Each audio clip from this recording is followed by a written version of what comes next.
Forgot to do this. Slacking today, Jared.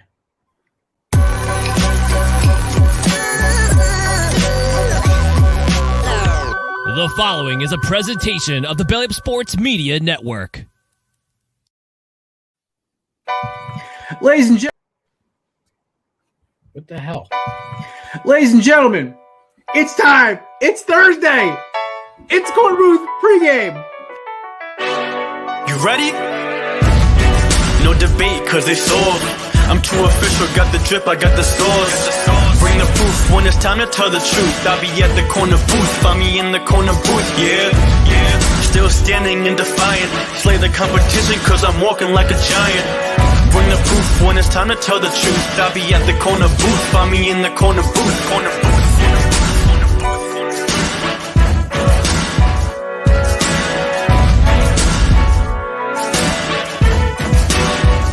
I see as well.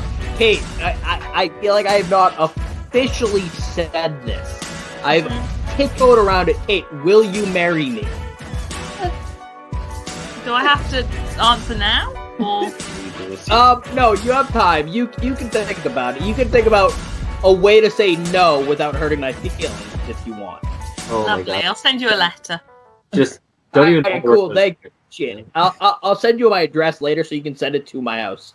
Yeah, I'm never giving you my address. I don't want you getting that close. Oh, I know. Ladies and gentlemen, boys and girls, people of all ages, welcome back into the Korner Booth pregame. I am your host, Jared Clem, alongside the rookie, the man, the myth, the legend, my favorite man from Houston, ladies and gentlemen, the rookie Mason. How's it going? And of course, filling in today for the TikTok sensation Matt Ardazzo is a man who I describe as my older brother at Belly Up Sports. It's not because we both rock great beards, but because we act a lot we act the same, whether it's in Slack or on broadcast. This man is slamming back today a monster glass of wine with his Abe Lincoln style broadcast booth. He may be a fantasy champion, but he's still second. Hey, no, I'm just kidding. He's a fantasy champion. I was gonna root him for that. Ladies and gentlemen, host of the Divots and Pivots podcast, Mr. Andrew Leduc. I believe the word you were looking for was unhinged, like you. Yeah, unhinged kind of sounds right, but I don't want to rip off like the unhinged. I think we have. Oh yeah, unhinged. We have somebody named. Oh, that's true. Yeah. Yeah, I think so. My brain's shooting out at this point, and of course, making his Belly Up Sports Korner Booth pregame debut. This man runs the Rising to the Occasion podcast. Not only have me and him co-hosted a show together already, we have some great guests like Jake Crane and Marquise Ogden. This man is also one of the most chill and relaxed Midwesterners I know. Not only that, this man also is like, you got to watch out for him. He's like DJ. He subtly sneaks in these little pot shots and these little quips, and you don't know where the fuck it came from. It's like, it's all mellow, and then, haymaker. Ladies and gentlemen, host of Rising to the Occasion podcast, newest member of Belly Up Leadership, and a friend of the show, Josh Mueller. What's going on? I love that intro. Listen, I asked Leduc. They get better with time, man. Gentlemen, happy divisional weekend Thursday. How are we doing? Football is cranking and full octane. As much as I love college, it's the NFL playoffs is just something different, man. It sure is. Matt Barr already saying Purdy for Matt. Listen, I love the Niners. I really do. Here's the problem. My team's hopefully going to play all next week. Let's just hope we can survive the fucking Giants. Should be able to. Listen, I will never count anything out because of the last time last time I guaranteed us a playoff win. I think it was Eagles Saints, and Alshon Jeffrey let a ball go right through his fucking hands. So Alshon Jeffrey can do that to you. Yeah. And I guess it's true. In the past, anytime the Giants have been counted out in the playoffs, they've kind of gone on to win the Super Bowl. Not saying that's going to happen this year, but there's been similar years to the way they're moving around this year. I will say this, though, right? And correct me if I'm wrong. Has everybody just seen the amount of Giants hype and the amount of 49ers hype the last week? I hate to sympathize with Cowboys fans. I'm sitting there, Eagles and Cowboys fans got to be sitting there like, fuck, guys, this is bullshit. Remember who we are? Dude, I mean, listen, like, like Matt, who can't make it tonight for family obligations. I know his perfect attendance record on the live streams has finally gone kaputskis. He said it best, and he goes, "Listen, there may be a very realistic shot we get a third round of Eagles Cowboys." And I think the NFL really wants, for some reason, Giants 49ers. And I don't know why. Maybe it's because Eagles Cowboys would just get absolutely disgustingly violent, or that Dak versus Hurts would bring the internet to its knees. I mean, I see the Giants, and I like what they put together, but I mean, and when I look at the Giants last week, the way that Daniel Jones played, the way that Saquon Barkley played, the way that their defense stood up towards the end, I like the Giants a lot. But then I realize, they're going against the Eagles though, and I don't know if I can. I mean, especially with Hurts getting another week of rest and a little healthier, hopefully, as long as he doesn't have like just a horrible game, I just don't see how the Giants can stick in it with the Eagles. I mean, I don't see them moving on. Well, we're going to try to save our analysis as much as we can for the actual four pack. But I will say this, NFL media this week has been fucking wild. And I don't know if it's just because I'm on social media so much more because of the show. And listen, yeah, Matt, you have a point. They are on runs. Here's the problem. The 49ers played absolutely nobody besides the Seahawks on that home stretch. And yes, Philly and Dallas both limped in, but I mean, the last time Philly limped into the playoffs, they won the Super Bowl. So we've proven this before. It doesn't that whole momentum into the playoffs thing, I think, has been shot to shit. Because I think, didn't Brady's last Super Bowl with the Patriots, they were kind of like, they're not even going to make it out of the first round. And yet somehow it's Patriots fucking Rams in Super Bowl 53. And everyone's like, wait, when the fuck did this happen? Yeah, it was one of those years he just turned it on. Yeah, so the thing is, and I guess the best thing I can characterize this is it's going to come down to quarterback play, head coaches, and which defense forces the most turnovers. So if we're going to look at this from a standpoint, we'll just say this right now. Giants, Eagles, their quarterback is, I would say, Jalen Hurts, right? I mean, listen, Andrew Leduc had a great game last week. I'm not going to disrespect that at all. Dynamite. But body of work, and who do I trust more under the gun? I trust Hurts. Dak versus Brock Purdy. Recently is Brock Purdy, but listen, Dak's got a lot more experience underneath his shoes. I don't know. And Dak looked otherworldly last weekend. Also, he looked untouchable. The Bucs quit. Well, yeah, they did, but he made them quit. He was in complete control of that game from the start. When I look at this whole this whole playoff has gone, and I will say this: if we're gonna put a nail in the coffin for last week, not a single game surprised me with how it ended. I can say that outright. The only thing that surprised me was the fact that Skylar Thompson was getting at the Bills, but I think emotionally they were a little drained. The Seahawks barely hanging in for 45 seconds with our boy Scotty Kaiser's 49ers. Not a surprise. I thought the Seahawks were on borrowed time. They were just happy to be there. And when it came down to it, they put up a fight for half a game and it was over. That team was too freaking loaded. I don't care who Duck, you and me can play quarterback and that team would win 10 games. I used to be a third string quarterback. I could do it. Dude, I feel it, baby. I had a cannon. I was just about as mobile as a statue in the I did not have a cannon, and I did not have an offensive line, and I did not make – I think I had 2 completions. This guy out here blaming his fucking O-line. What a clown. Kevin's getting offended about his Seahawks. You know what, Kevin? Y'all good for you for defending them. 5 games. Y'all are 2-time lottery winners at this point. You guys showed up with freaking Russell fucking Wilson out of the 3rd round. You guys signed Matt Flynn, and you won a Super Bowl and you made it to another. Can we all just talk? I'm going to talk about this for a second. Let me rant. Cowboys fans, whoa, Jesus Christ, that was rough. Seahawks fans, I'm used to yelling at Cowboys fans. Seahawks fans, I love y'all to death. Y'all are intense. You love your Northwest team. Here is the one thing I'm going to say quickly. Just because Y'all made the playoffs a lot. The fact that you made it with Gino and Kenneth Walker and Wooden and freaking Quandre Diggs, those motherfuckers willed you guys to a playoff game. I think Pete Carroll, he's not as senile as Bill Belichick, but he's getting close. Bill, what do you mean I can't throw out Matt Patricia as an offensive coordinator? Bill, it doesn't work like that. You actually have to use an actual OC. Well, apparently now they're getting Billy O, so. Well, I mean, he did an interview today, and supposedly he's the favorite, but before that, the 3 guys he interviewed for the OC position, as they're saying in the local radio up here, have never really been responsible for a quarterback or been responsible for playing calls. Calling plays. So he's once again, other than Bill O'Brien, which is still kind of the same, he's looking for his friends. So we'll see what happens. Well, let me phrase it like this then. If I am really looking at the Patriots, and I love it because I want to talk about the Patriots today, because Duck, since you were on, I actually wanted to talk about them more. Mace already is a Patriots fan. I know exactly how he feels about this team 95% of the time. Mace is praying that you guys go after Lamar Jackson.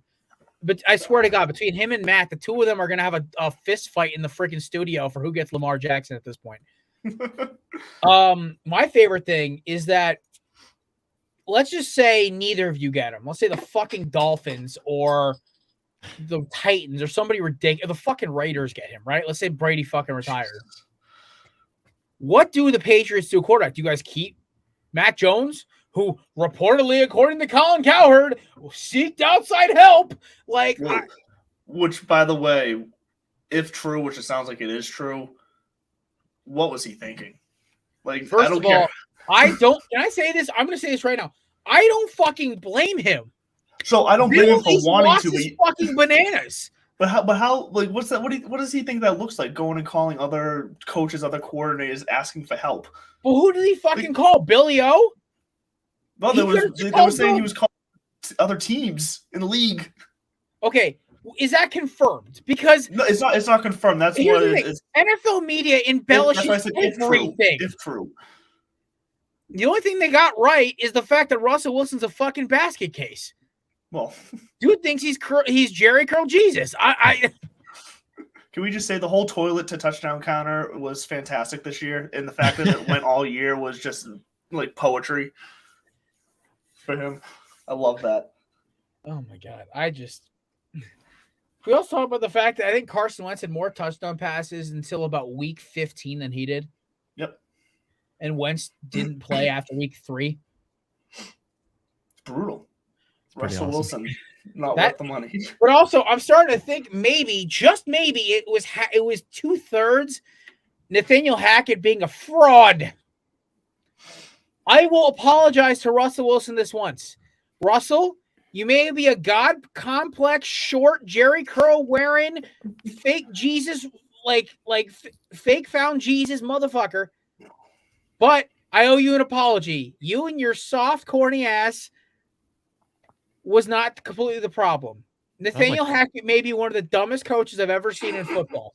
That was like this probably man the most looked like somebody had apology shut I've the ever brain. heard. Somebody had looked like they shut the power switch off to his brain halfway through the games. It's not like freaking Mr. Matt McDaniel or McDonald, who looks like he's hitting a weed vape on the sideline every 5 minutes. Like, I swear, I look at Nate Hackett, this is his face. Yeah, just pure confusion. Like, and it would have been okay if he was hammering like a half a fucking pound of like Red Man in his lip, like I've been doing sometimes when I've been like coaching flag games and shit. But here's the thing, because I'm setting a great example for the youth. But here's the kicker, right?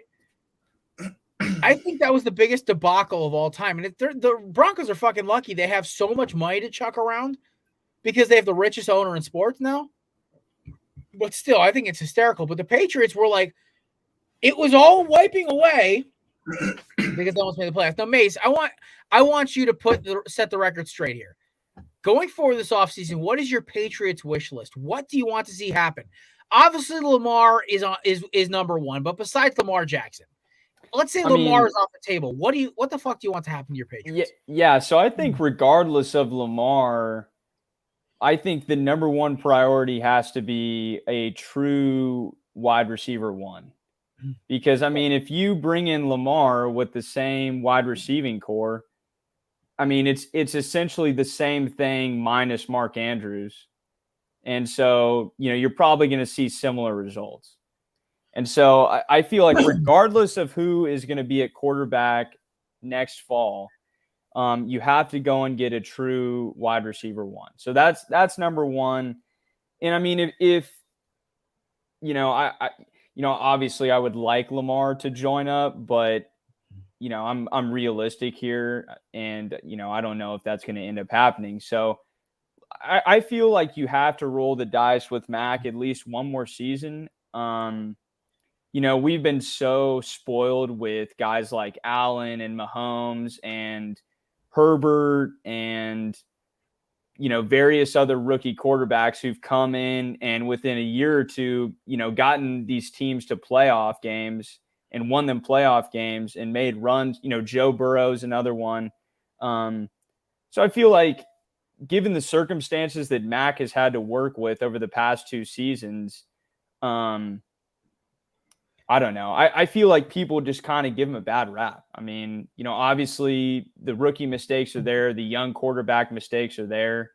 And, that's just growing pains, man. Like, when you have a DC at offensive coordinator, like, I feel like there's only so much you can do.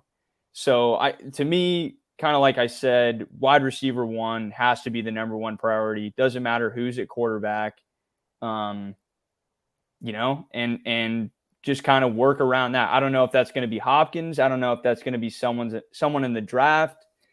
But to me, that's got to be the priority this offseason.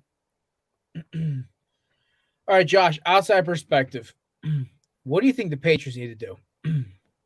I don't think Lamar is the answer. Just looking at Belichick and his style compared to maybe the style that Lamar would want to run. I feel like Belichick has always been, I mean, it's not to say he can't change with Lamar, but he's always been that traditional guy. He brings in Brady. I feel like it didn't work when Cam was there, even though I think Cam did a pretty decent job. I feel like I can compare him and Lamar in that sense that they both want to run. And it didn't really work out. And I think a lot of that's just because Belichick didn't, I don't know. I mean, I don't think that his system really cooperates with that new era quarterback of this fast, kind of running offense, I guess you can say, because it's leaning towards that dual threat quarterback. But I think I can agree with Mason, though. I think you have to find wide receivers, because right now, who's your star wide receiver outside? It's not like your defense is struggling at key moments throughout the season or throughout certain games. I don't know. I feel like what Mason said is pretty spot on. Wide receivers is key, because you don't have that wide receiver. Who is Mac Jones going to throw to? There's only so much he can do with the, skill players that he has, right?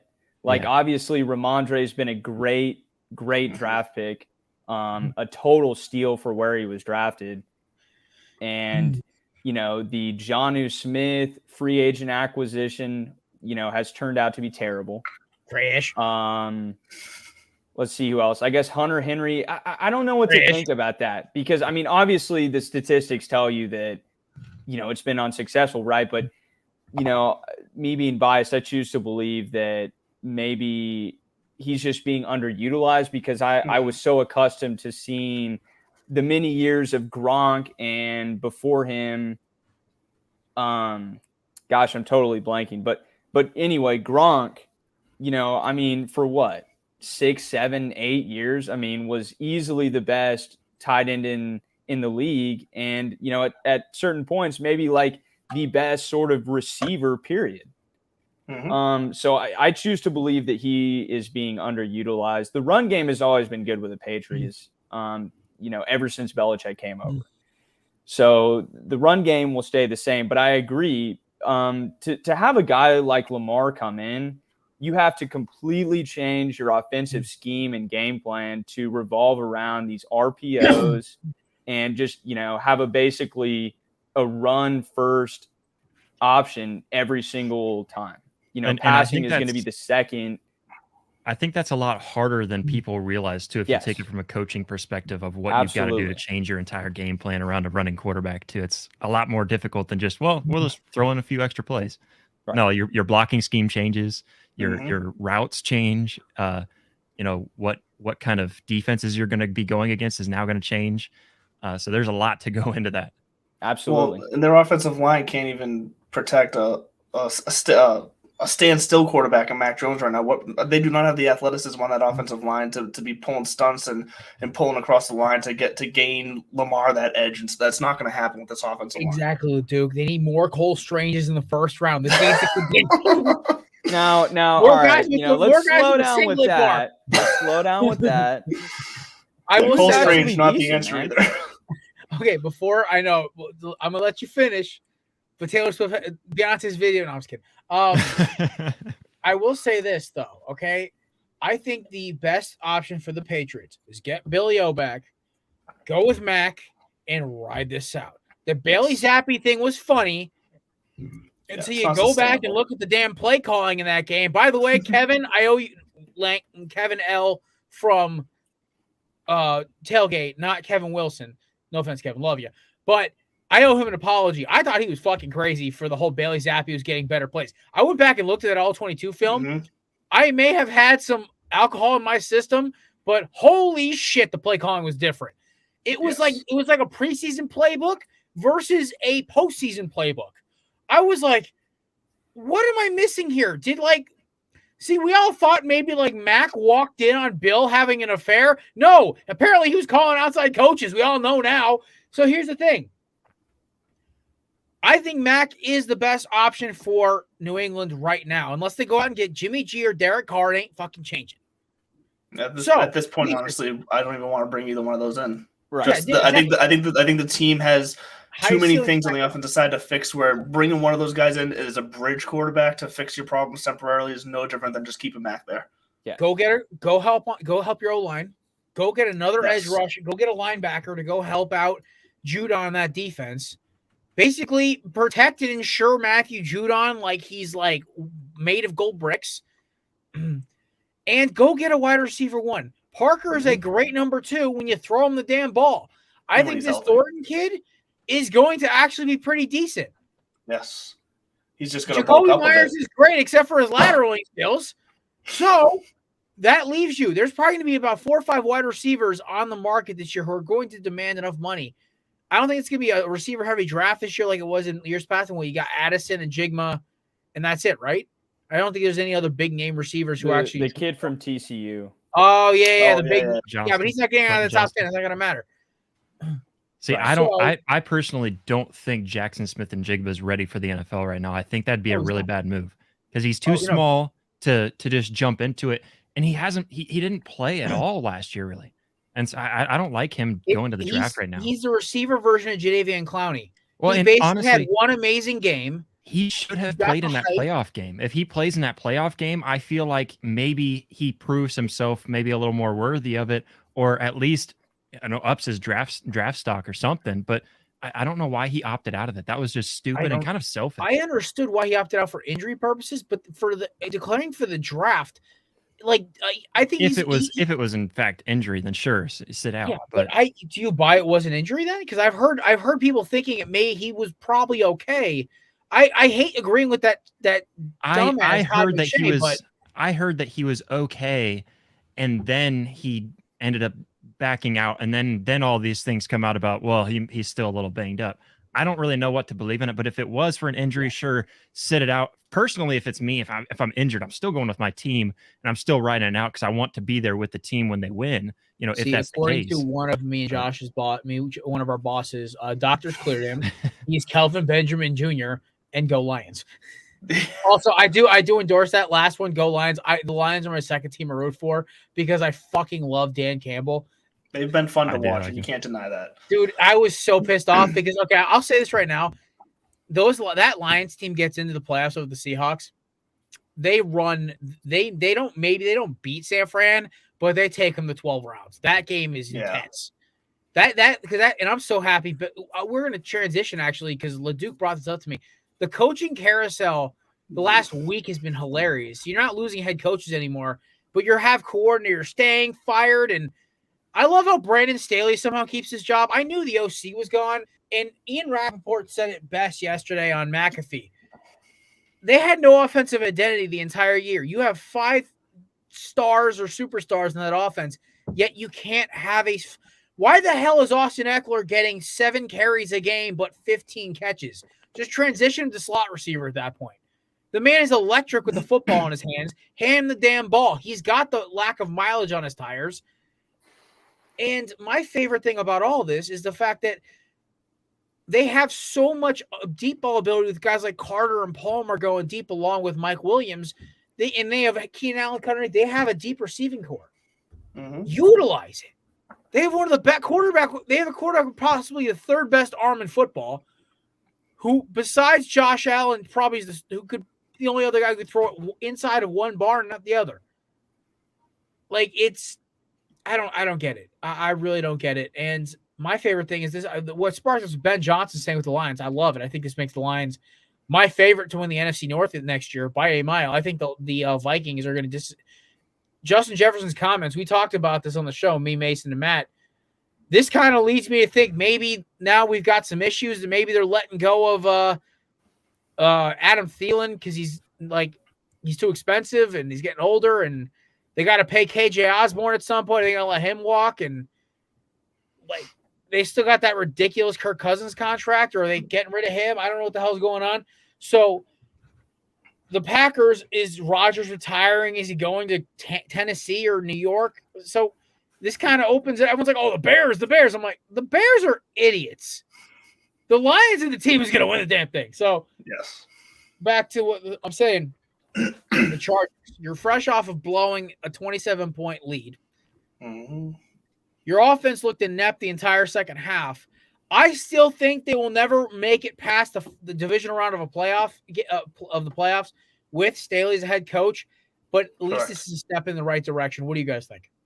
Look, so when I mentioned bringing up the coaching, is that this Chargers situation is exactly what I wanted to talk about because I don't think firing the coordinators and the other coaches that the Chargers fired is going to save them from Staley, because the fact of the matter is you can blame them blowing that 27-0 lead on the offense being inept and blame that on the offensive coordinator. But at some point, the head coach needs to step over to the offensive coordinator and shake him and ask him what the hell he's doing and take control, because that's the job of the head coach, is to keep the ship straight and on course and whoop whoever's ass needs to be whooped to get that going again.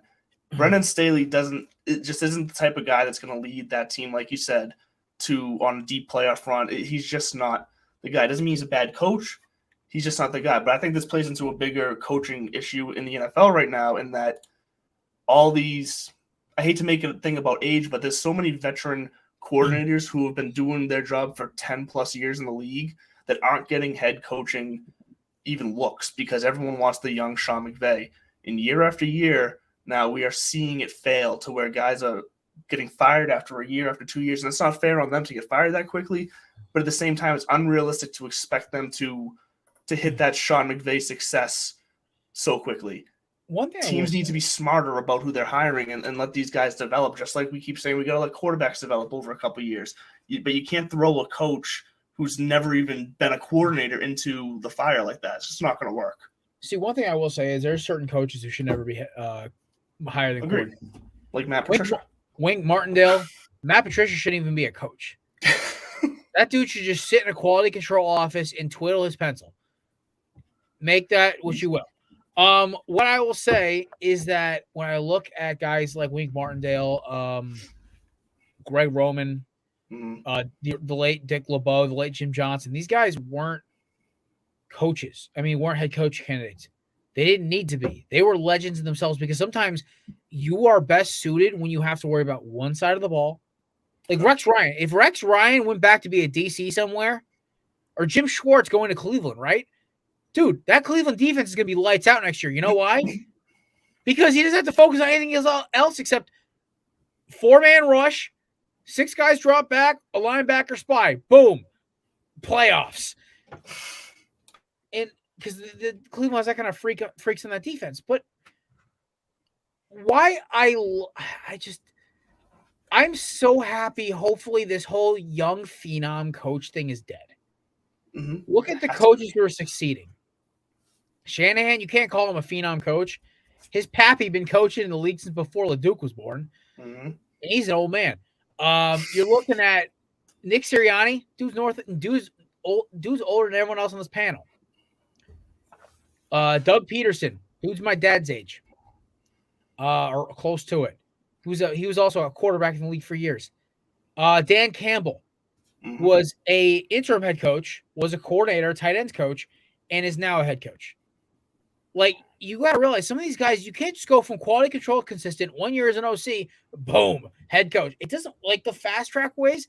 Besides McVay's Super Bowl, which is basically bought and paid for by Les Snead, there's no reason why you should be looking at this. Because for all intents and purposes, guys, they failed. Let's look at the ages of the last head coaches who won Super Bowls, right? So we'll go to last year, McVay, the outlier. That was Les Snead's loaded ass team, and the fact that they were going up against Zach Taylor, who'd never even seen a playoff game before that season.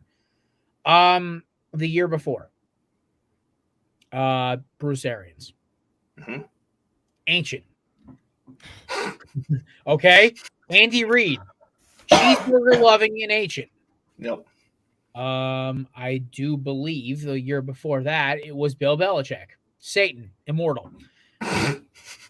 The year before that, Doug Peterson, like I said, late 50s. Year before that, Satan again. Congratulations, Bill. Year before that, Gary Kubiak, late 40s. The point is that people are chasing the McVay formula because they know the McVay formula is rare. But because it's rare doesn't mean you should chase it. Yeah, it's like, congratulations. Everyone was looking for the next Randy Moss, and they kept drafting guys like Darius Hayward-Bay. It doesn't work. There's a reason these guys are Hall of Famers and freaks of nature, because they're one of a kind. Everyone's looking for the next Jordan and the next Kobe. Yeah, okay, LeBron's pretty close, but he's not either of them, because there's one problem that LeBron doesn't have these two do. LeBron doesn't want to kill you. Jordan and Kobe would actually be happy watching you suffer a slow death on the court. And that's the reason why McVay is different. McVay, have you ever seen this dude talk? He's a freaking weirdo because his brain is like a photographic hard drive. He's a robot. Well, and kind of to your point too, McVay is another one of these guys that has been in this for a long time, because you think 2017 is when he started. He's been an assistant coach, offensive coordinator, tight ends coach, all kinds of things before that. Yeah. So, leading into that, I mean, he's had a lot of experience kind of training him and getting him ready for that. So I think even to your point too, I mean, he's had a lot of experience. He may not be very old in age, but he didn't go on to try to be a player and then work his way into coaching. No, he just went straight into coaching, and that's how he got to where he is. So I think that's something to kind of go to what you were saying there. Jeff Saturday memes aside, guys, okay, first of all, I backed Jeff Saturday for 1 week because one, F Bill Cowher and F Joe Thomas. Those two guys were like, oh, he didn't follow the tree. Well, let's be honest, it was fun for 1 week.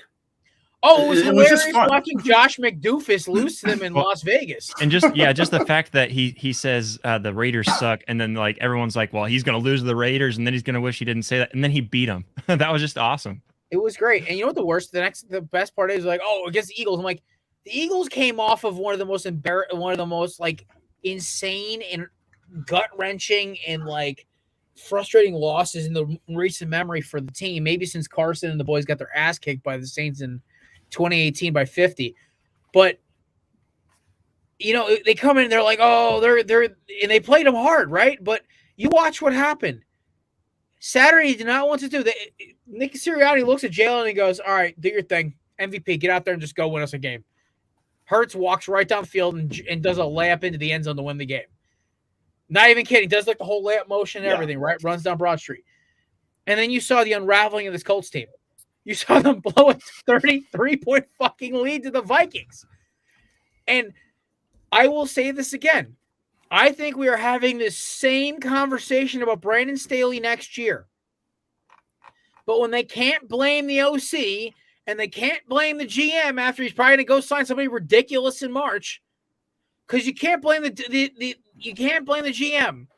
He went and got Khalil Mack. He went and got J.C. Jackson. He signed Derwin James, arguably the best safety in football in the last 5-10 years. Since like maybe Ed Reed. What do you do now? At a certain point, you have to look this in the face. Just like the Patriots, you have to look this in the face. At a certain point, it's the coach's fault. Mm-hmm. Some teams are smart and say, fuck it. The Eagles probably could have made it work with Peterson, but I said we need a clean break. Let's go get this weird kid who can't have a straight conversation from Indy. Let's see if he works.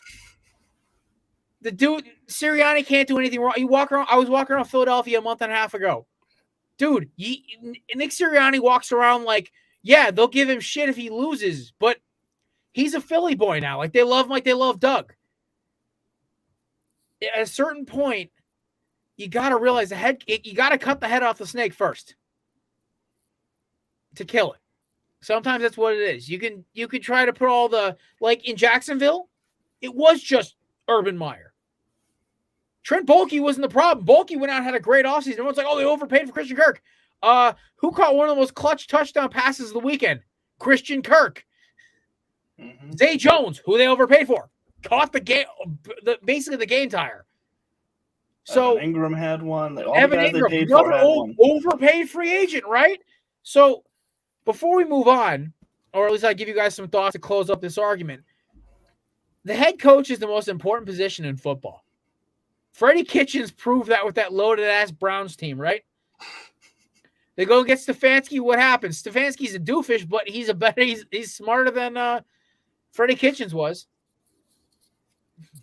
So, Mace, Josh, Andrew, anything else on this topic before we roll on to our next? No, I think we nailed it. Duckman, we actually have some golf. We have a golf headline. Yeah, a funny one. Right?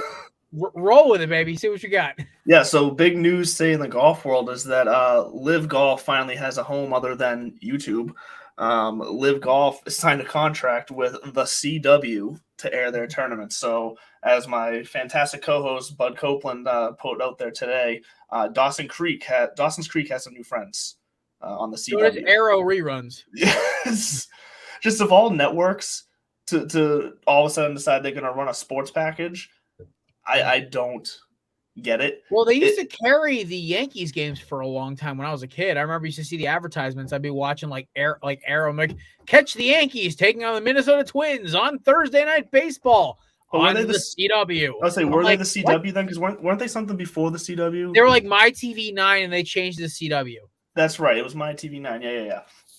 Yeah, so this is – look, is it a step in the right direction for Liv? Yes. Does it just – should it be an eye-opener to them that, yes, they may have some of the most talented golfers in the world as part of their product, but they need to step back and realize that they are building still and get off their high horse of thinking that they are owed the world already. I hope it opens their eyes to that so that they can focus on building the product instead of trying to fight everybody who says they're not the best already. I just love the fact that they are throwing a monkey wrench of chaos into the PGA Tour's feathered hat, because you want to talk about a bunch of old white guys who really need to get off their shit. It's the PGA Tour. They're worse than the NFL or the MLB. They're almost as bad as Major League Baseball writers and NFL referees. Literally the two distinguished groups of old white men that I want to see go away. Well, changes needed to happen, and they're slowly, but they are starting to make some. We'll see how these next 2 years, I think we're going to see a lot of changes. So we'll see how they all get adopted or how long they stick around, or say for some reason, say the Live, say they make these changes, then the Live doesn't succeed and they fold. Did they just go back to the old way? Like, there's a lot still to be seen. Next 2 to 5 years is going to tell a lot about the future of the PGA. As long as they can hold off the line to get changes made, perfect. I think that is all we need. Sure. Yeah, every good product needs to make changes eventually. Everything will get stale. Breaking news as of 2 minutes before showtime. Vikings defensive coordinator Ed Donatel has been fired. This is coming down from, I believe, Ian Rap Sheet. No, team announced it, actually. I'm not surprised. Ed Donatel That defense, for how many stars and how many great players they had on that defense, they should have been at least mid. And except for a couple of games where they forced a couple turnovers, they were cheeks. So that's all I gotta say. Any other thoughts? And Josh, you drinking a longboard right now? No, this is a Great Lakes Christmas ale. Okay, it looks very similar to They haven't been cracked Longboard by open since Kona. Christmas. So it was actually for my dad and I. My father-in-law got it for me. He told me to bring it back for my dad and I to share. My dad only drank one, and I was like, you know what? There's still some left. I'm gonna start cracking them open. So My favorite part about it so far is that it coordinates with your outfit, and I think that's hilarious. When every time you hold it up, I'm like it just matches everything you're wearing. I didn't even think about it. I mean, I totally coordinated the label with well, my that's what I'm shirt saying. and You definitely did it on purpose, 100%. We just talk about the fact that like Christmas beer absolutely slaps. I disagree. I hated I'm it. full when out I on Christmas first, beer. What? When I first started drinking beer, I started liking just the beer taste. I could do like a Blue Moon with a little bit of taste, but then like recently, I really like some of these like different Christmas ales and stuff like that. I don't know. I tried like 3 or 4 different ones this year, and I don't know. I really like them now. Yeah, I'm not about like the nutmeg flavors in the beer. Like that just doesn't do it you're for going me. for the wrong ones, Leduc. You gotta go for like there's ones like a with spruce tips and honey. That's just the good stuff. There's a brewery in Ohio. It's near Coshocton. I don't remember where exactly it is. I just know that we went to not all see of us my swag like Ohio. Okay, you gotta speak English. so it was somewhere in Ohio that I went to see my grandfather-in-law, and we went out to a brewery, and they had a coffee pilsner. Now that sounds disgusting, but I was like, I'll try it out because I love coffee. That was probably the best beer I've ever had. Dude, so I mean, there's just certain things. It's winter stouts too for me, right? And I sound like Scott Kaiser right now, shout out Craft Brew. But I have one right now by Founders. It's a rye barreled coffee imperial stout, and it looks like just straight pine tar when you pour it in the damn glass. It tastes fucking amazing. It's like drinking an espresso martini with chocolate. I'm like, this ain't right. See, I don't want to drink that in a beer. Like that's so I just. But you're not exploring beer. That's what I learned about myself. Is like, all right, I like beer, but then I was like, all right, IPAs are stupid. I introduced you to my go-to. I don't think you realize the drinking clubs I am part of at different bars for trying drinks like whiskeys and beers. Like I try them all. I've found I just don't like stouts and porters because I don't like coffee taste, and a lot of them have an underlying coffee flavor. Okay. I really dislike coffee. See, that's why you're a loser because you don't even like coffee. Ouch! There's the DJ comment. Yep, I was waiting for it. Okay, so we gotta get Josh and DJ on the same show because I feel like the two of them would just start taking pot shots at each other. Whoa. Jared, I got it. Josh DJ rap battle. Oh my god, epic battle. rap. Right. Well, see, Josh looks kind of like Brandon Staley, and DJ looks like Jonathan Gannon, so it's perfect. The two of them just epic defensive coordinators of the NFL. Man, I feel like that was kind of a countdown. No, it's not. Brandon Staley's a decent looking dude. He's still an NFL head coach. True, he's making more money than I am. So hey, listen, the amount of shots I take at Jonathan Gannon per year, DJ should be offended. But if I call him the love child of Daniel Jeremiah meets Jonathan Gannon, the dude almost cries every time he hears it. And also, he sounds like C-3PO, but a human. I call him our version of Neuralink, and because the dude basically, I had never met DJ until I went on that shit show Fantasy, aptly named. I haven't been on in like a year and a half at this point. Honestly, it's whatever to me. Me and Coop are chill, just not my cup of tea anymore. I will say this, dude. I'm very smart at football. I watch film for fun. I've played it every year of my life since I was 6. And I've probably watched way too many games of football in my life. DJ shot me out of the water in Fantasy Jeopardy. Like, it looked like the scene from RoboCop, and I was the fucking cop getting lit up like a Christmas tree. This was ugly. So, that being said, right? Like, DJ's nuts. But, Josh, man, so far you're making a pretty strong debut. Mace, you've been pretty quiet today. Any knocks on any of these coordinators? I don't. Maybe he's You're bums getting kicked. there's Or even on been us. some jokes, and Mason's just over there straight face, just chilling by himself. Well, he's basically our version of falling Chris asleep. Collinsworth, but I'm waiting for him to go. So here's a guy. Dude, I'm hearing news that the OU OC might go to Bama, and obviously I have so much beef Dude's in his with a feels lot of right these now. Patriot guys, man. So, Don't talk you about my know, Sooners. not a happy Well, camper, he's a man, Sooner. if He our goes to OC Oklahoma. leaves. Josh, he's a Sooner. He goes to Oklahoma. Oh, you go to Oklahoma? I Mason? do, yeah. Awesome. All right, I'm a Sooner fan. Yeah, dude, it was a tough first season, but I think there's better days ahead, man. So, Listen, I'm a huge Brett Venables guy because I've watched his defense shit on my Hurricanes for 4 years. So I'm a firm believer that man knows what he's fucking doing. And I also think that Dabo's a fucking fraud. I mean, number 3 in recruiting after not that bad. season. I mean, that's incredible. That's what I'm excited about. I mean, I hope that turns out to be something. We're top 5 too, baby. I'm loving it. My Canes are looking like, even your boy Jake Crane said it himself. He's like, Jared, you're actually getting excited a little bit. I'm like, exactly. It's like maybe Manny cracked the code. You just recruit from South Florida, you'll get 5-star. See, I'm kind of mad at Jake. I need to tell him that, because I feel like I've been hiding it from him. But he gave me hope the first time I talked to him. It was the first time I actually met him. He was giving me hope for Oklahoma in their first season. And he was telling me about, hey, listen, Brent Venables is a great guy, new scheme. You guys are going to win the Big 12. And he was even saying that on the show. And I was like, all right, I'm on board with Jake. And then, they let me down. So I got to let him know. But yeah, I mean, that kind of hurt my feelings a little bit. See, I'm trying to, because thanks for your introduction to Jake, by the way. But when I actually meet, so I'm trying to get him on for me, Matt, and Mason's NFL draft preview part 1. We do a 3-part thing. So the first one, we're going to talk about some of the big names. And I would love to have Jake on just for the college aspect of it, because I follow college, but I think Mason's our college expert, and Jake runs circles around Mason. It's not even fair. This dude's a fucking savant. It's like listening to Kobe talk basketball. Anyway, any other headlines y'all want to talk before we roll into the IPA 4-pack for the divisional round? I guess to jump backwards, I know we were talking about Liv. So I saw a lot of kind of flack, I guess, for Liv joining the CW. It's a TV drama network. What are you doing joining that? But it's not like they're going from ESPN down to CW or something like that. They're going up no matter what. Yeah, they're starting from YouTube. It'd be like us. All of a sudden, we're on CW.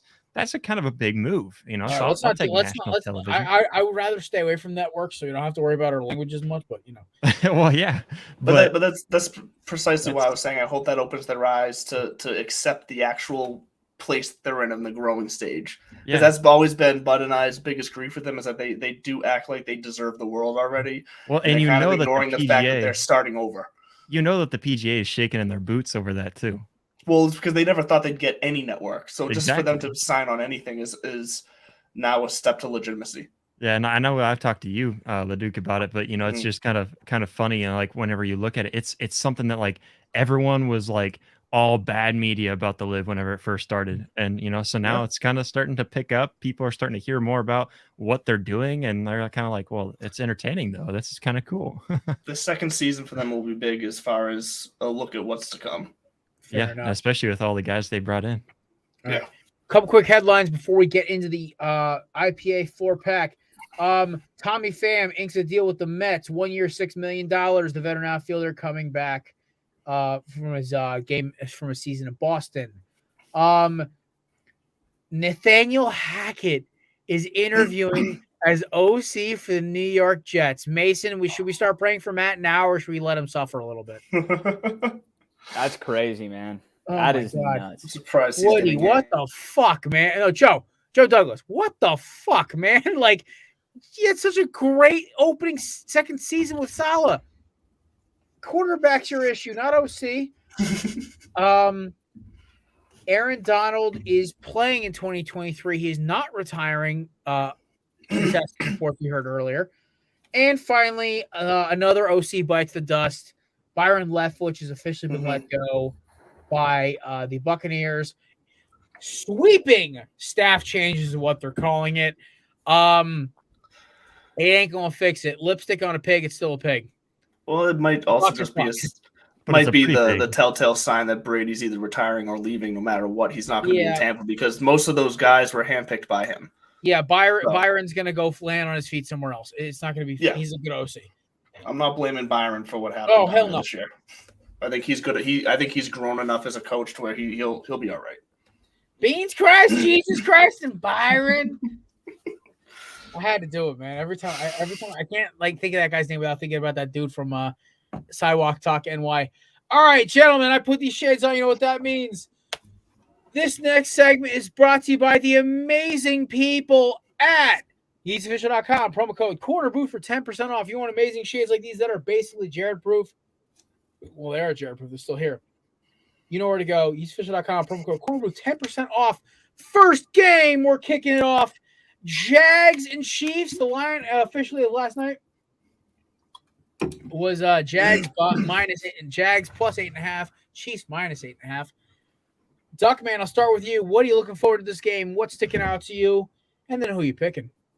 So what I'm looking forward to most is seeing if Lawrence can continue that absolute mental acrobatic performance he had to be able to come back from that first quarter he had. I think proved so much about the guy he is. And then when you pair that with the way that we didn't hear him chirping and bitching in the media last year with Urban Meyer there, I think it just shows the mental fortitude that Trevor Lawrence has as a quarterback in this league. So I'm looking forward to seeing him attack this Chiefs defense. For that reason, I think I kind of see this as a one-touchdown game. I don't think the Chiefs are as cracked up as they've been in the past, and I think the Jags are just riding this high to where I still think the Chiefs win, but I'm taking the Jags on that spread. Fair. Mace. Yeah, man. Wait, hold on. Well, let me say one thing. I'm sorry. Duck, you have to pick an outrighter, though. Oh, an outright winner. So the Chiefs are my outright winner here. Okay, Chiefs are outright winner, but you think the Jags are going to cover? Yes. All right. Mace. Yeah, so I'm going to take the Chiefs to win the ball game and cover the spread. I really do feel like the Jags kind of got away with one last week. I know everyone, enjoyed the show and really enjoyed the comeback and picking on the Chargers. It was all fun, but I just feel like the Chiefs, as we've seen in previous playoff runs, when the playoffs come around, man, they just kind of hit that next gear. And I just feel like, maybe Mahomes kind of, had a couple games to wrap up the regular season where he wasn't looking as sharp as normal. But I think with a week of rest and a week for, everyone else on the team to kind of detox and get ready for the opponent, especially with the Jags coming off like a really sort of like volatile and crazy game. I see the Chiefs really kind of running away with this one. So Chiefs to win, Chiefs to cover. Fair enough. Josh. I'm kind of surprised at what Leduc just now said still. I mean, I don't see – man. So I look at the Jaguars. Yeah. I mean, I'm kind of buying into what you're saying a little bit just because I saw what happened, for example, like in the Miami-Buffalo game where I didn't expect Miami to come close. I expected that one to be like a 20-point game or something. Yep. And it's been that kind of a weird playoff so far because, again, I think Cincinnati Ravens was another one where none of us expected it to come down to the wire and down to kind of a controversial call and stuff like that. I don't know. I mean, you're making me wonder, but I just don't see enough on the Jags to be able to stop the Chiefs. I mean, the Chiefs they got rid of Tyreek Hill and they still outperform as far as talent to just about anybody in the league. So, I mean, I have the Chiefs winning this one by double digits for sure. I definitely have them covering that spread, but I mean, I just don't see how the Jags can compete well enough. Like what Mason said, I think they definitely got away with one last week. I did see that comeback coming. I put a bet in on it even at halftime. I was like, nope, it's coming back. They scored that touchdown before half, and I was like, yep, it's coming. But I don't see the Jags pulling this one off even close. Oh boy, big bad Rob Taylor's now. Look at this paragraph. I know. I saw it. Jesus, Rob's been on haymakers, and I gotta agree with my boy Rob here. I love the Jags story. I love Dougie P. St. Douglas is loved in the city of brotherly love, all Eagles fans. Here's the problem. They are a year away from beating the Chiefs. They need a little help in on that secondary, and they need a little help. They need Calvin Ridley. If you get Calvin Ridley in this team, ain't nobody on the Chiefs secondary going to be able to cover him and Christian Kirk.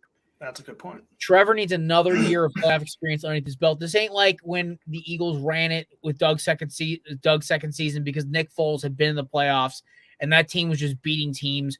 If you think about it, who were honestly the only big team that had to play was New England because that Minnesota team was getting lucky, and Atlanta was frauds. I'll say it straight up. That Eagles team is the luckiest fucking team of all time, but I'll still take my chip. That being said, give me the Chiefs to cover. Give me the Jags to be fun, though. I think the Jags are going to keep this close until the very end. The late score is going to put this out of reach. But I will probably take the Jags money line in an upset parlay just because I'm a fan of chaos. You're just crazy with that money, just throwing her out. Hey, I only said it was a fucking dollar, okay? All right. Moving on to the game that is probably going to put me uneasy for the next 72 hours. Go Birds. I'll lead it off. Listen, this is what champions are made of. If this Eagles team is all the bark it's been saying all year, honestly, those Eagles team's been kind of quiet. Like, yeah, they've been kicking teams' asses, but they haven't been John as much as previous years. I love Jalen Hurts. I love AJ Brown. I love what this team is doing. I really it's even like getting me like kind of queasy thinking about it. And by the way, Rob, I am running on like no sleep this week. That is what's ailing me. When I get tired and I drink alcohol and consume caffeine, I feel a little wonky. So once I get an IPA in me and I get a little buzz going, I should feel okay. It's just that initial beer makes me feel a little uneasy. Thanks for checking. Give me the Eagles. I don't know if they're going to cover. I don't care if they're going to cover. This is a money line betting segment. And here's what I think. This Eagles team has to win or this season's a failure. That's blatant, obvious truth. I agree with that. Jalen Hurts' contract gets a lot cheaper if they lose. So Jonathan Gannon's probably going to take the Houston job anyway. So thank God we're going to get a defensive corner who actually knows how to use the secondary. Either way, go Birds. No fiery speech here. No rocky music. This is all business. No Meek Mill music. That comes next week. I completely agree with you that if this is like the one team in this playoff this year that if the Eagles lose this game, I do consider this season as a whole a failure just with the way they've looked all year. And with every time someone out in the media or fans bases or whatever has said that they were fake and that they're going to fall on their face, they never really did.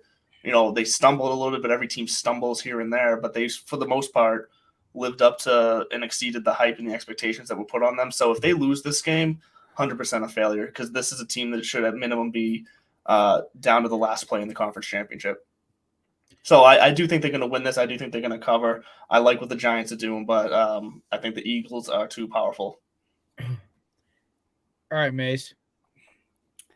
Yeah, so I think this is a very interesting game. I know in past seasons and past games, Daniel Jones has really struggled away in Philadelphia on the road. We've all seen that. But I don't know. I think it's going to take, a sort of similar performance from Dimes for them to be in this game. And I just kind of agree with, the remark that the Eagles just seem like a total juggernaut, man. Like if they're like similar to the 49ers in that, like the offense just seems like almost unstoppable at times. My boy BB is right. I mean, they got healthy. Yeah. So look, I'll take the Eagles to win this game, but I think the Giants end up covering either with garbage time points or the Eagles win, on the last drive of the game type thing. Could see both happening. Yeah. I think just because it's a divisional game, I think it's going to be a low risk, kind of game for both of the teams. Low risk meaning they're not going to take a lot of risks, or they're going to play it safe. I don't think it's because so much is on the line for the Eagles, kind of like you said, Jared, and for the Giants, they're kind of realizing that they are this good, right? So I feel like both teams are going to kind of be a little bit more, I guess, risk averse than they normally would. So yeah, Eagles win, Giants cover. So we got 2 clean sweeps already on the corner booth side of things. One last thing I'm going to say about this is for the first time since before the Tennessee game, the Philadelphia Eagles injury report has 3 people on it. Lane Johnson, probable. Robert Quinn, Linville Joseph, probable. And Avonte Maddox out. It's not a bad way to be. Nope. Also, to the Giants talking about trying to injure Jalen Hurts. You keep trying to mess with the football gods, man. They're going to catch you where it hurts. Just saying. That's pun. They're mean, man. They're the football. Look at what they did to Cleveland in one season. You get Bill Cosby as a quarterback and you F over Baker Mayfield. Look what happens. All right, Josh, Eagles, Giants, what are you looking at with this game? So, like I said before, I like what the Giants are doing. I think they surprised me as well as they performed. I figured they would win, but they beat the Vikings in a very, I don't know, a very different way than the way they've been winning all season up to this point. They beat him in a complete fashion. Yeah. I mean, it was both sides of the ball.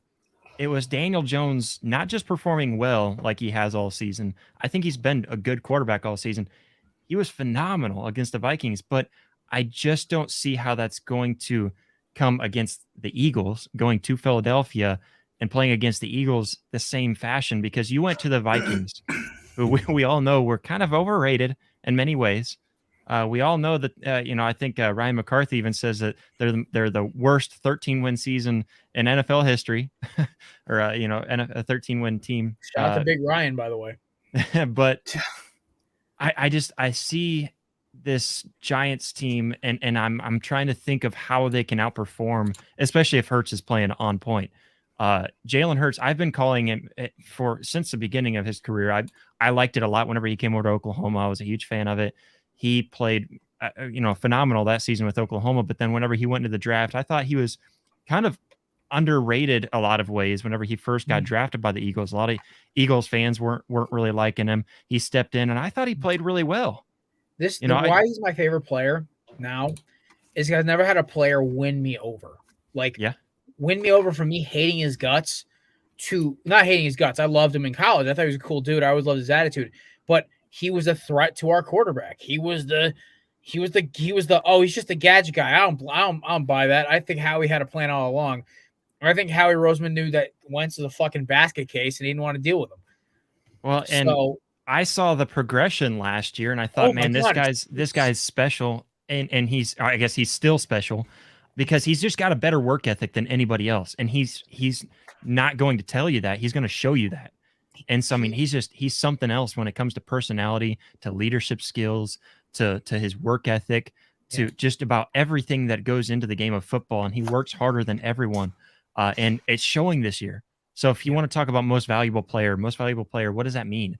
Most valuable player to their team? Because I think the couple wins there at the end of the season for the Eagles shows that Jalen Hurts is the most valuable to his team, because without him, they couldn't win even kind of easy games. I know no game's an easy game in the NFL, but games that they should have won.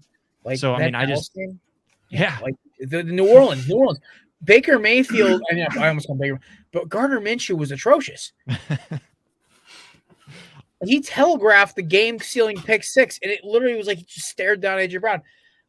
I will say this from an Eagles perspective, right? We'll move on after this, obviously. Wait, Duckman, did you pick this game? Yeah, you picked Eagles, Yes. right?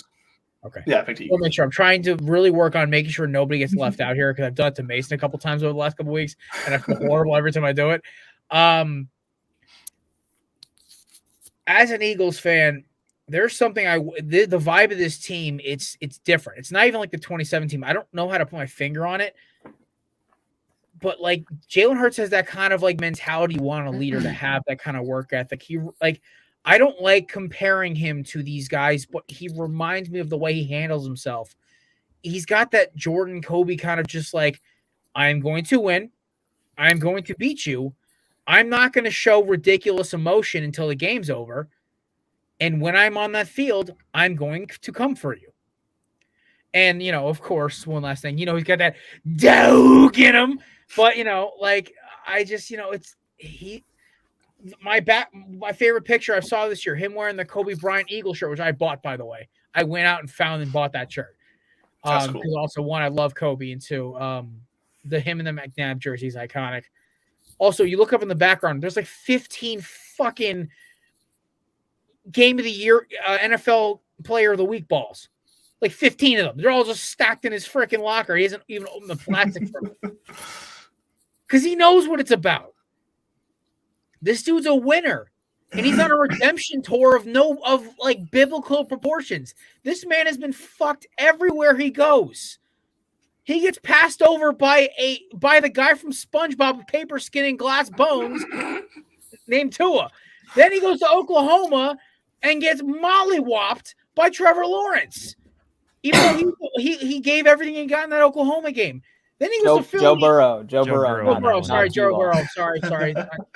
Wrong white quarterback kicking his ass. I was there, man, so I know remember it well. You were there. Gets mollywopped by Joe Burrow in the second greatest college football team of all time. See what I did there? I'm a little partial to who the best college football team of all time. It ain't even a debate. And then he goes to Philadelphia. And it's behind a crybaby from North Dakota who's more concerned about Amazon hunting seasonal catalog than he is winning games. He finally gets a shot. He's totally just a system guy. He puts together one of the greatest statistical years of all time, and he's still getting shit on by the media. So you know what? Hats off to you, Jalen. However the season ends, I'm proud of you as an Eagles fan, and I really hope this is not the end, but the beginning of something fucking incredible. But yeah, go Birds. So that was my heart-wrenching speech right there. So super fast because I think it's an interesting point because you definitely started off saying that if they lose this game, it's a failure of the season. If they do lose this game, it sounds like you wouldn't be putting the blame on Hurts. Where would you be laying the blame for the season on if they lose this? If it's defensive, it's Jonathan Gannon and our aging secondary. If it's offensive, it's on Shane Steichen worrying about his job interviews than it is his actual job. Fair enough. Okay. Even if the only way I blame on Hurts was like 4 bonehead interceptions. Sure. Okay. I was curious where the line was for him for you. So I'm very realistic about what to blame quarterbacks. After the whole Carson Wentz debacle, I've become very cynical with quarterbacks. I drunkenly once in an Xbox party guaranteed he'd win 7 Super Bowls after that 2017 year. And Kevin and Patrick of my former co-hosts have never let me live that down. To be fair, I was also about 9 IPAs deep, so the fact I was speaking complete English was impressive. But yeah, so at this point, I'm very cynical. I'm just happy if my boys get back there because that 2017 Super Bowl felt bittersweet, and I wasn't able to start cherishing it until after I realized how big of a bitch Carson Wentz was. And I started respecting Nick Foles, but that wasn't until after he was gone. So, all right, moving on. We talked enough about my birds for a lifetime. Let's go to Sunday. Bengals, Bills. The last time these two teams played, the NFL world got turned on its head, and we're very happy to report that, of course, Damar Hamlin is improving constantly. And, dude, I hope he's at this game. Dude, if like something like that happens, give me the Bills by 1,000, by the way. Duckman, you're muted. Sorry, I've had to keep muting myself for this cough. I can't remember when I'm muted or not muted. It's okay. I've been feeling like out of it today, and even Rob Taylor noticed I've been like looking a little pale and woozy. Weird day for me. But dude, this game is gonna be fireworks. This is the best game of the weekend. Actually, no, who am I kidding? Every game's fucking awesome. Yeah, they're all good. There's no bad games this weekend. Man, I'll lead off. Actually, no, I'm gonna go last year. Who wants to go first? Mace or Duckman or Josh? Who wants to go first? All right, well, screw it. This is gonna go because I hate radio silence. This is gonna go down. This is gonna go down to the wire. I'm sure that this game is too good. Team was there, a year or two early in the Bengals in the Super Bowl last year, and now they're making another run. The Bills, who should have been there, made a run last year. They're looking to do it again. These are two grade A quality teams that are gonna go at it here.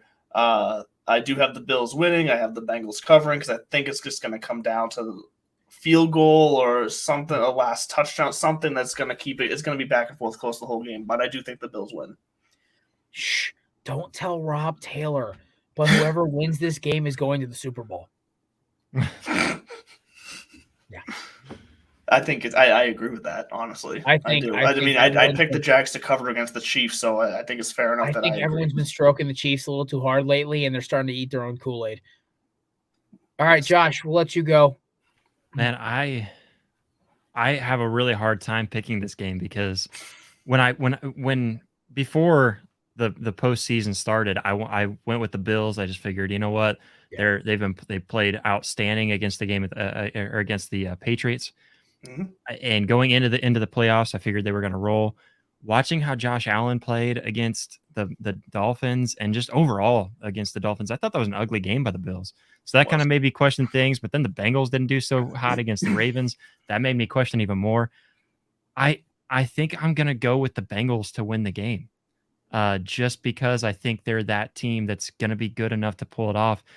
And if the Bengals end up winning this game, like you said, I think the winner of this game could go to the Super Bowl. I think if the Bills go against the Chiefs, I think the Chiefs win. But Joey B is undefeated against the Chiefs. Mm-hmm. And I don't know if he's going to lose again this time. I mean, so if the Bengals get there, I think they're going to the Super Bowl. And so I see the Bengals pulling this one off. I think it's going to be a tight game. It's going to be really close. But I'm picking the Bengals just because I've been back and forth on this. I will say to your 2 points about last week's games, both were divisional games, which can get crazy, messy, and anything can happen. I think that played a role. I think the Bills kind of downplayed the Dolphins a little bit, especially with Skylar Thompson, the quarterback. But yeah, that's all I have to say on that.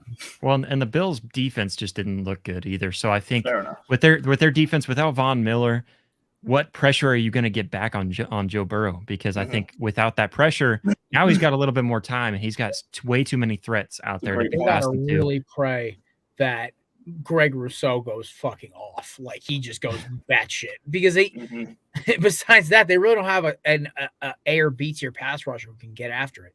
And that is how you beat the Bengals. Get sacks from Matt Milano? And, the more I watch this Bengals team, I think this Bengals team is better than the Bengals team last year. No, they are. Yeah. By a mile. They have a better secondary. And they made it to the Super Bowl last year. So how do they not overcome that to win again this year? Teams aren't going to take them as lightly. The only team that didn't take them last year was the team that beat them when I was the Rams. Definitely. Because they had 2 weeks to stare at their freaking film. Yeah. Man, I want to take the Bengals so bad right now. And I'm trying to talk myself into it. Mason, you look like you're ready to rock and roll here, kid. I want you to lead me into this. Throw me an alley-oop here. Who you got? Well, let me check the weather real quick because I think Jesus Christ. Okay. I got it here. So look, this game's on Sunday afternoon, and there is indeed a chance of snow Sunday. So, look, I understand that and how convenient, 60% chance of snow an hour after the game starts. Perfect. So crummy weather, both these teams, I understand it was divisional matchups for them last year. Look, I think the difference between the two games, the two divisional games, was that, Josh Allen turned the ball over 3 times, and Burrow didn't turn the ball over at all. Burrow just had a bad game. No mistakes. The defense just kind of shut him down. As we've kind of become to seeing Allen do this year, he in certain positions he makes really bad decisions. He thinks he can make a lot of throws that sometimes he can't, and that leads to really, really ugly interceptions. And so, to the point of the Von Miller injury, obviously they're going to miss that, and they're not going to be able to put as much pressure on Burrow as they want. But I think this Bills team, it's just kind of similar to the Eagles, man. Like, the offense is just too powerful at times. And I think if they get hot, man, if they're able to, fix the mistakes that they made last week, I don't know if the Bengals can keep up. And I think that's what it's going to come down to, man. I think this is just going to be sort of like a shootout. And, if the Bengals can keep up with them, probably going to be a good game. But if they don't, I think the Bills could run this score up pretty good. So I like the Bills winning this game, and I also like them covering. And to your point about Hamlin, man, I mean, if he's at the game, it's all over. Like, it's take the over for sure. Well, here's the Bengals thing can is, forget that crowd doesn't sit down if he's there. So I want to roll this out though. The Bills understand, like, that emotion of DeMar being there's only got about 1 game charge before things go, okay, our boy's good, let's focus on football.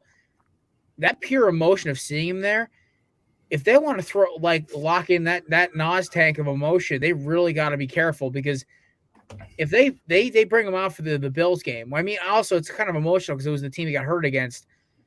And maybe have I also just think seeing him walk around would be great for T. Higgins' mental health too. I pray for that kid every day because of how those scumbags on the internet were going after him. I think the Bills are going to cover. I think the Bengals are going to cover. I think the Bengals are going to take this to the damn wire. I think Joe's going to have an amazing game. Here's the kicker. Who's got the better secondary? The Bills.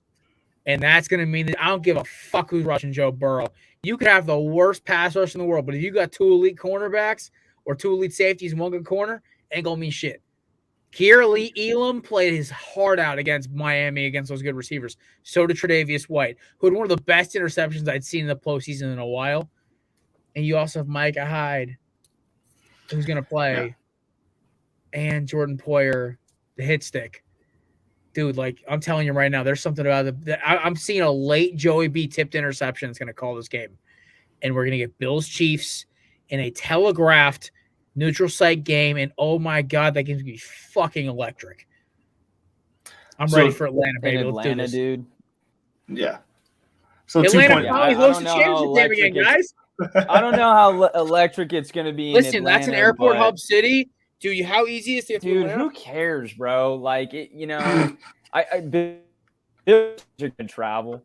I'm sure, a decent portion of KC fans are going to travel, but, these are both, modest places, right? Like, they're not going to, people from Kansas City, don't have the, resources to just jump on a plane and be like, oh, sweet, we're going to the – Now, if the team sort of give them tickets – then that could be interesting, but it's so lame, man. We talked about this before, Jared, but I think the whole neutral site AFC chip is just ridiculous. We talked about it, but at the same time, it was only fair because the Bills kind of got boned.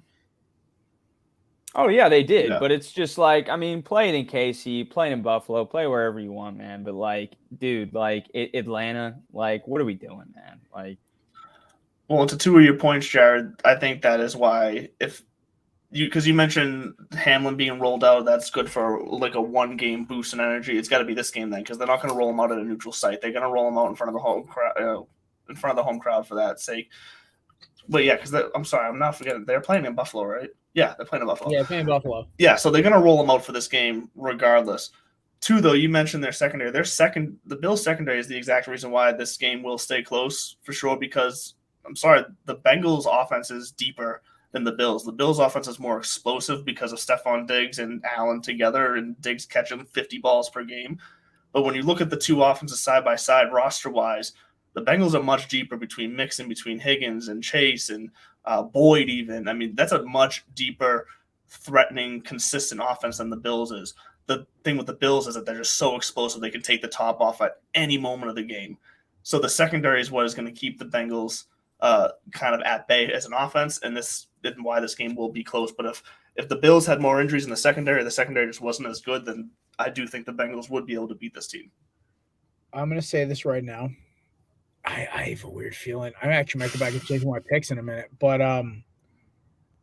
yeah. By the way, so far Matt has taken the Chiefs, Matt has taken the Bills, and Matt has taken the Eagles.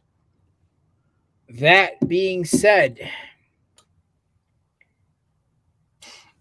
Cowboys 49ers. Another tough one. Game we've all been waiting for.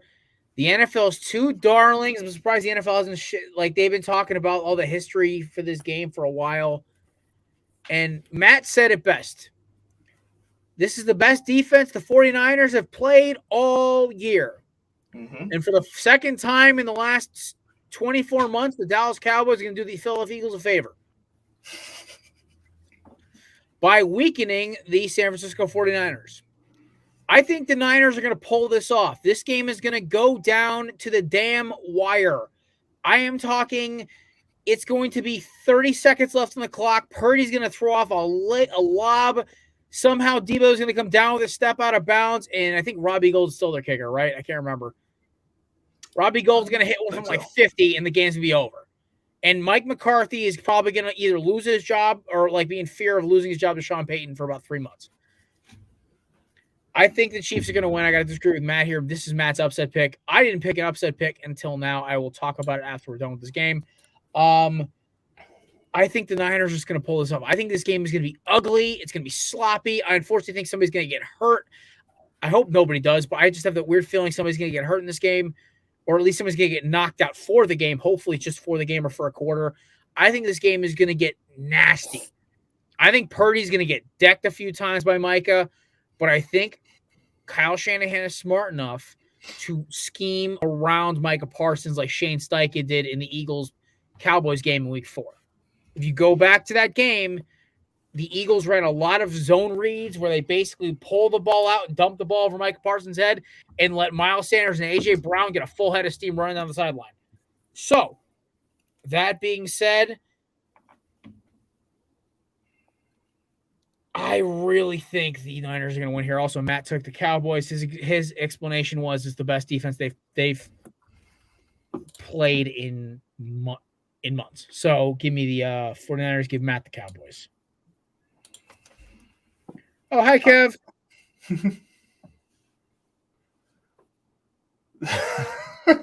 I know. Okay, I wasn't going to say it, Kev. I wasn't going to call him out because I know he's struggling over there. Duck, you've been relieved as co-host. Josh, your co-host. No, Mason's co-host now. You've been relieved of duty for being a shit co-host. Okay? Hey now, you let me know, at least in the side chat, dummy, the wrong game is up. Fuck, Leduc, get your shit together. Well, every time I try to touch shit, you yell at me, so every time I try to touch shit, make a mental mistake, at least help me out here. And Kev, this is why I love you, buddy. I miss you. I am also taking the 49ers here with you, Jared, just because what it comes down to here is, do I trust Mike McCarthy or Kyle Shanahan more when it comes to scheming a game plan? And for me, it's Kyle Shanahan all day.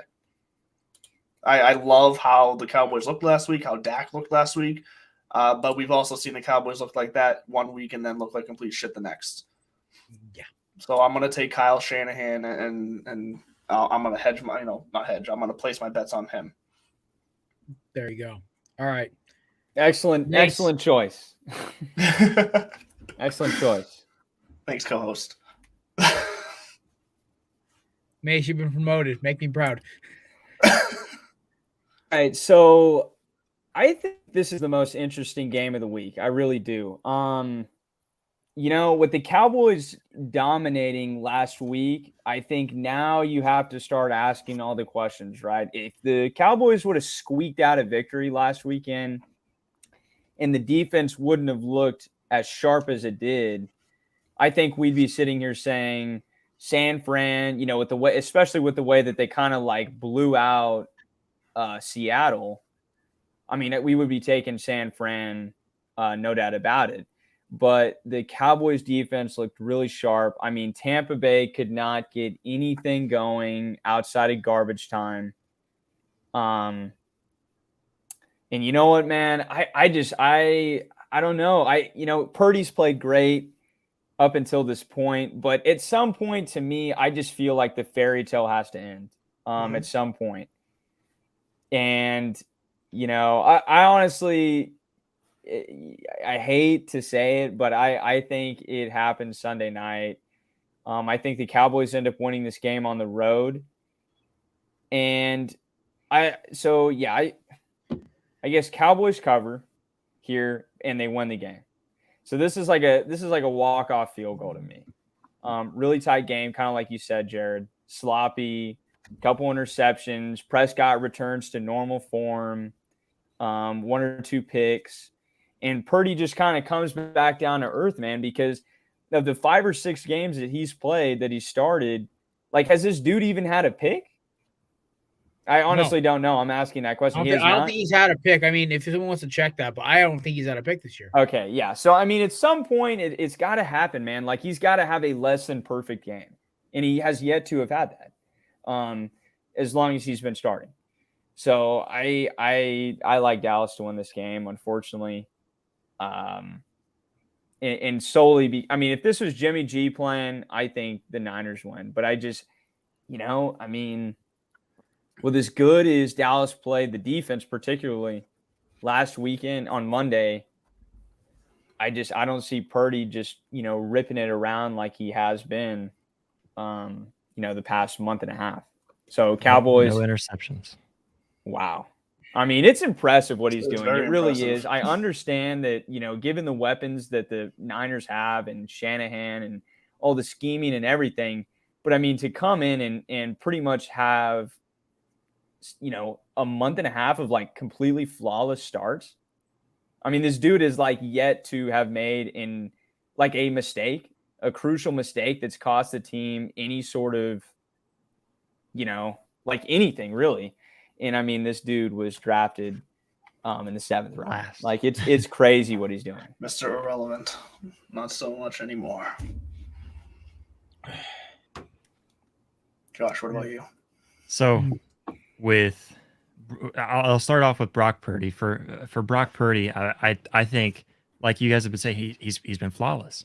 So I mean, and not only that, I think Brock Purdy is going to change the way that the NFL scouts are looking at quarterbacks who decide to stay all 4 years, because a lot of times you see a quarterback that stays all 4 years and they may just be a good system quarterback is what it looks like on the scouting report, but it may be that, they just really didn't have a whole lot going for him. But instead, now what you're seeing is a quarterback who stuck around for 4 years and he's learned each of those years. And I've watched quite a bit of Brock Purdy, being an Oklahoma fan in college, and I know that he's special enough to pull out just these crazy little things that make the defense question why he's so good. And that he's shown that now in the NFL. I didn't think he'd be good in the NFL. I'm not going to lie and say that I saw something in him that that's showing up now. But when I'm seeing him now, it's starting to click. Maybe this is the type of quarterback we need to start looking at. Now, I also want us to be honest with last weekend with the Cowboys. Did the Cowboys really play a good team that we expected it to be a close one? Or, maybe that I expected it to be close. I expected it to be close too. And I think all of us did. I thought they were going to lose. I think a lot of us expected either to be close or the Buccaneers to win. But is that because the Buccaneers are good? No, it's because of who their quarterback is. It's because you've got the greatest quarterback of all time, Tom Brady, who's never lost to the Cowboys. That's the only reason why we had a question about who was going to win that game. So let's not pretend like the Cowboys played a flawless game against a really good team. They played a really good game against a really crappy team. and a team that really shouldn't have been in the place that they were at. And I bring that up not to discredit the Cowboys. They played an outstanding game, and I want to give them all the credit that's due. But they're going to be playing the best defense in the league this week, and they're not going to be going against a defense that is banged up and just completely. I don't even know what to say about the Buccaneers defense this year. They've been so inconsistent. But you look at the Cowboys, look at Dak Prescott. He's been inconsistent. He's had these good games where he looks just phenomenal, and it looks like, man, this is the type of season that we want Dak to have, and he's going to be a franchise quarterback. And then all of a sudden he turns around and everybody hates him because he just had a bad game. I think we're going to see that flip again this week. I don't see this being a close game at all. I see the 49ers defense just standing up and whooping the Cowboys. The only reason why I think it could be a close game is if the Cowboys defense, which has also been a very good defense all season long, I think if the Cowboys defense can cause Brock Purdy to maybe make some of those rookie mistakes, cause him to make a couple of turnovers, that's the only way I see it being close. But other than that, I think I'm picking the Niners by 10 to 15 points. Oh, nice. Man, That's bold. I I like like it. Going for it, you're going for it. Listen, I'm a fan dude of makes it. a bold statement when he comes on here. All right, we got about 30 seconds left. We're going to hold off on the dartboard today because I actually have to do another show in about a half hour. I need to go eat some food. I will say this. I am changing my first pick. We're in a picks competition, and I am down 4 points to Matt. Join the Jags train with me. I am picking the goddamn Jags. I'm not alone. Listen, I'm picking them fucking outright. I'm not a chicken shit like Leduc. Yeah, I just picked them on the line, but okay. Here's why. Anybody else kind of love how the Bills everyone is focused on the Bills and the fucking Bengals. They kind of just they both fight their way into the playoffs. They just see the Chiefs just kind of trotting their way into the playoffs with no real test. They oh my god, and they had a bye week too. Anybody else think the team with the real momentum coming out of this wild card round is the fucking Jaguars, who just played the games of their lives, and Doug Peterson knows how to roll Half momentum. of their life. Half of their life. Half their life. Yeah, so they played the half of their life, right? The half a game. They are powered by Waffle House. So this is happening. They've got enough to put together one half. Matthew Judon is body by Waffle House. Body by Taco Bell. Jaguars are body by Waffle House. Kansas City is going to put 3/4 effort into both halves. Exactly. Here's my problem, though. Does Kansas City look at Jacksonville and just like, they're going to have nothing left to tank? And Jacksonville only lost by a couple points last time they played. Let's not forget that this is the Kansas City team that's so good that they went and played Ring Around the Rosie before running up to the line. Fucking Raiders. Basically, they have me, Leduc, and Mason playing out there for them. But there's a little that just shows how confident they are in their play. They scored a touchdown, and I think that holding call is BS. They're at home too, dude. Like it's hard to go into Arrowhead and win, especially in the playoffs. KC. That is just the Chiefs bored with the competition in the NFL right now. I know. Here's the thing, though. Here's the weird thing. Cockiness breeds stupidity, man. I'm telling you right now. Cocky or confident? Which one do you want to pick? I don't know. Their cockiness leads to quote Michael Irvin, cockiness then leads to overconfidence. And I don't know, man. They might make Let's also talk about this. Now. The fact that the Chiefs have a shit secondary. They do. I'm gonna be dead honest. They're a bunch of mid-tier guys at best. So I think if that game were after, I don't know. I'm with you. I think because this game is before their next game, they can't just look to the next game and start to predict. They have to just be on their toes. So I can agree with you on that sense that they might be asleep because they can't just look forward to their next game and be worried. I just love that take because this game is before their next game. Like no, because I see you saying they can't look ahead before we don't know who they're going to go against. No, I know what you mean. Philadelphia wins and they're playing on Saturday, right? And Dallas sees, okay, we get to play Philadelphia, who we beat last time. If we beat the 49ers, and they're not even thinking about the 49ers, and Purdy and the boys, rock and roll all night, Purdy all day. Shout out to PMT. Fuck Colin Cowherd for stealing that shit. Dude, the fucking 49ers could catch them slipping. But here's the thing is, with the Chiefs, they haven't played a meaningful ball game in 3 weeks. And they still aren't. Yeah. All right. They're going to go out there. They're going to fall asleep. Dolphins short. I'm rolling with there needs to be one upset. It's going to be a close first half because the Chiefs are falling asleep and they're bored with it. And then they're going to be like, all right, let's go out there and finish this game off, boys. Okay. Okay. Can we also talk about the fact that the Jags have like a sneaky good, like kind of opportunistic defense? Like they're not like elite, but they're the typical Doug Peterson defense. But they have Travis Kelce and Juju Smith-Schuster. Okay, Pat Travis Mahomes. Kelce and fucking Juju, whatever. I don't fucking care. And whatever running back is better than Clyde Edwards-Helaire because there's about 1,000 of them because he's trash. But here's the thing, right? There's something weird about this game to me. Like I'm like, it's going to be a lot closer than I think it was going to be. So. That being said, not only am I doubling down, I'm also going to put $2 in every. So usually I just do $1 per game in our same game in our corner booth 6-pack parlay. I'm actually doing $2 per 4 games, and then I'm also putting another 4 on it. So if this pays out, I make some actual decent money. So that being said, bad gambling aside, I just dude something about this Jags game, man. I said. How did I win the picks competition the last 3 years before Matt came along? I got ballsy. I picked stupid games and I won stupid prizes. I started getting conservative, and that's how Matt beat me. So you know what? I'm thinking with my gut instead of my brain, and I'm going with the Jaguars. And that being said, boys and girls, that about wraps it up for today. Duckman, where can we find you? If I try to zoom into your screen, where can we find your amazing content as you've been demoted for Mason because he's better than you? Fine. No, every Tuesday night, 8 o'clock, Divots and Pivots over on YouTube. Search just Divots and Pivots. Twitter handle at Divots and Pivots, but myself at Real Mr. Mallard for everything that I got cooking up. I'll be getting back to writing some articles here in February, so definitely keep an eye out.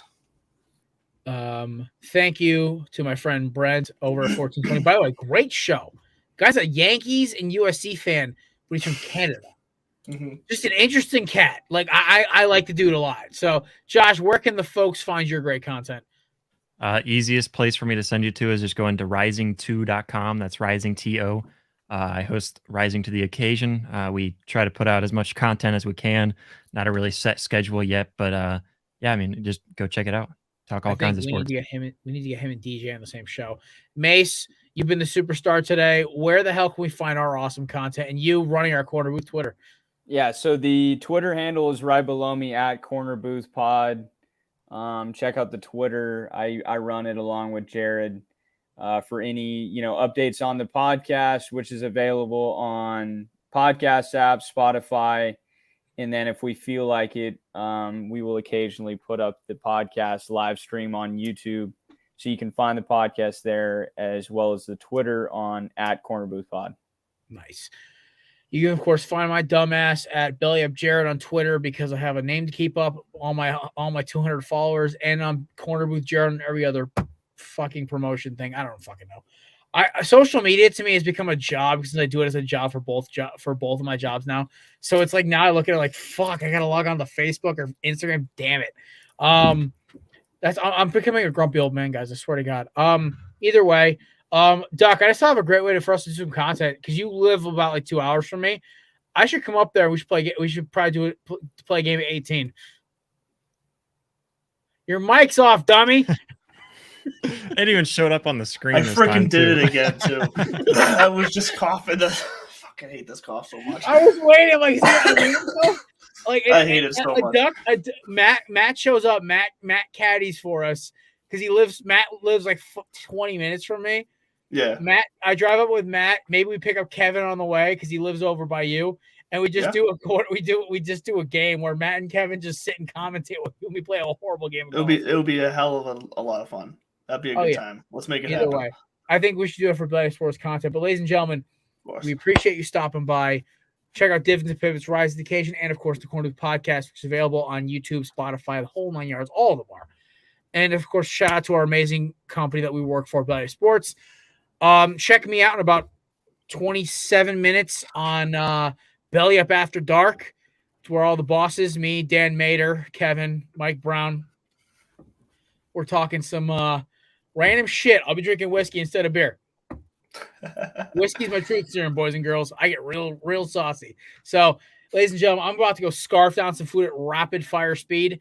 Hope you have a great weekend. Go Birds.